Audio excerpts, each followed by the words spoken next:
Anxiety groups on social media can be a great place to get support and chat with people who are also suffering from anxiety. And I'm not going to tell you not to use them, but they should be used with caution. Here are 8 things that can be bad about social media anxiety groups that you need to look out for. Let me know in the comments below if you recognise any of them.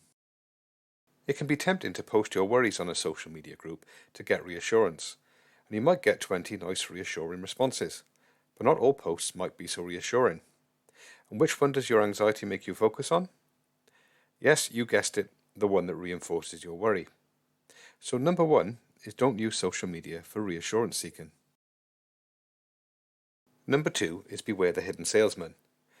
Do you recognise this conversation? Donna posts about her struggles with anxiety and gets this response from someone who has apparently cured their anxiety. Donna naturally wants to know more about where she can get this miracle form of CBD.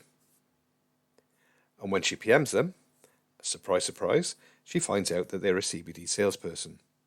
And you can substitute CBD with many other cures being peddled on anxiety groups. Number 3 is don't let social media make you lose hope. You will often see this question on social media. Has anyone actually beat their anxiety? The response is usually 95% negative. Plenty of people do learn to manage their anxiety, but once they do, they no longer have use of an anxiety group. A few may stick around for a while to help others, but most don't. So you don't get to see the success stories. Number 4 is one that always worries me. Asking for advice about medication.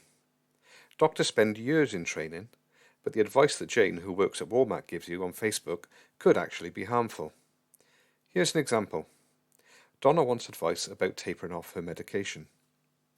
Jane from Walmart recommends cutting her tablets in half. Seems like reasonable advice, but what Jane from Walmart does not know is that Donna's medication is enteric coated, which means it's protected so that it releases the drug in the bowel, not in the stomach. Cutting in half renders it useless. Number 5. My diagnosis is your diagnosis. It goes something like this. Donna says that she's been struggling and her anxiety is through the roof. Anne replies, you should have your thyroid checked. That's what was causing my anxiety. Donna now spends the next few weeks worrying about her thyroid. She does not turn up for a therapy session because she's now convinced it's a thyroid problem. So how could therapy possibly help? 2 months later, and after a big doctor's bill, she finds her thyroid is fine. Number 6 is trolls.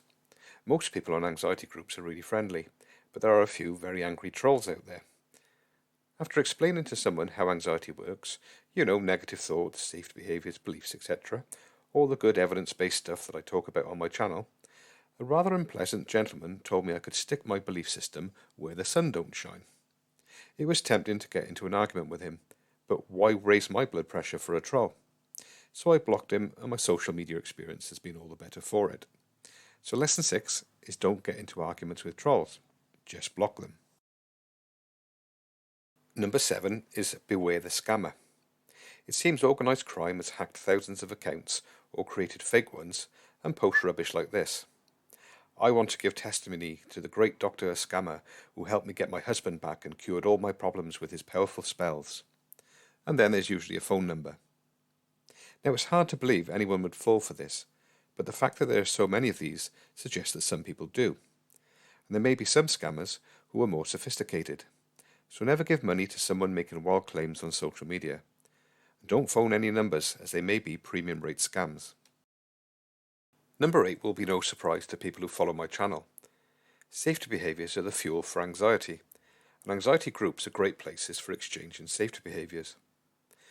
But the more safety behaviours you have, the worse your anxiety gets. For those who don't really understand what safety behaviours are, I will put a link at the end of the video explaining what they are and why they are so damaging. Most people in anxiety groups are good people who mean well, but people's anxiety can feed off each other, so try to seek out people who are making progress in their battle with anxiety and learn from them.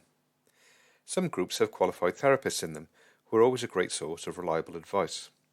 And if you want more reliable advice about how to manage anxiety disorders, subscribe to my channel, where I have over 60 videos on anxiety, and I'm regularly making more.